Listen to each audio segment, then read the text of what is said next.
అప్పుడు Kalvakuntla Chandrashekar Rao chief minister, irrigation minister.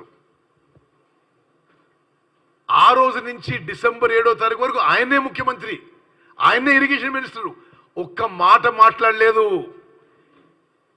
ఈరోజు ఈ బ్రోకరు జోకరు మాటలు మాట్లాడుతున్న కేసీఆర్ అక్టోబర్ 21 నుంచి డిసెంబర్ 7వ తారీఖు వరకు నువ్వే ముఖ్యమంత్రి, నువ్వే ఇరిగేషన్ మినిస్టర్. ఒక్క మాట మాట్లాడలేదు. నువ్వు చేసిన దోపిడీకి వేరే వేరే దేశాల్లో ఉరిదీస్తారు. వేలు లక్షల కోట్ల రూపాయలు దోపిడీ చేసి సిగ్గు లేకుండా ఇంకెవరినో బదనాం చేసే ప్రయత్నం చేస్తున్నావు. తెలంగాణ ప్రజానీకానికి, తెలంగాణ రైతులకి మేము చేతులెత్తి దండం పెట్టి విజ్ఞప్తి చేస్తున్నాం. ఇది కేసీఆర్ తీసుకొచ్చిన కరువు. కేసీఆర్ హయాంలో నీళ్లు తగ్గిపోయినాయి.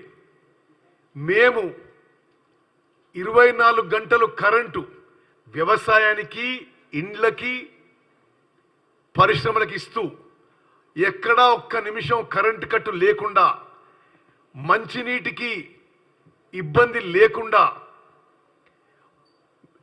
ఈ తక్కువ నీళ్లతో ఎక్కువ పంట ఎట్లా కాపాడుకోవాలో మేము సర్వశక్తులొడ్డించి ప్రయత్నం చేస్తున్నాము. ఈ మొహాన్ గట సూర్యాపేట వస్తే అప్పుడు నీళ్ళు వదిలిపెట్టినట. అసలు దేనికి నీళ్ళు వదిలిపెట్టు తెలియదు ఆయనకి. నీళ్ళు వదిలిపెట్టింది పాలేరు పూర్తిగా అడుగంటిపోయి ఖమ్మంకి, సూర్యాపేటకి మంచినీళ్ళు లేకుంటే నాగార్జున సాగర్ నీళ్లు వదిలిపెట్టి పాలేరులో నీళ్లు రిజర్వ్ చేసి దాని నుంచి మంచినీళ్ళు ఇస్తున్నాము.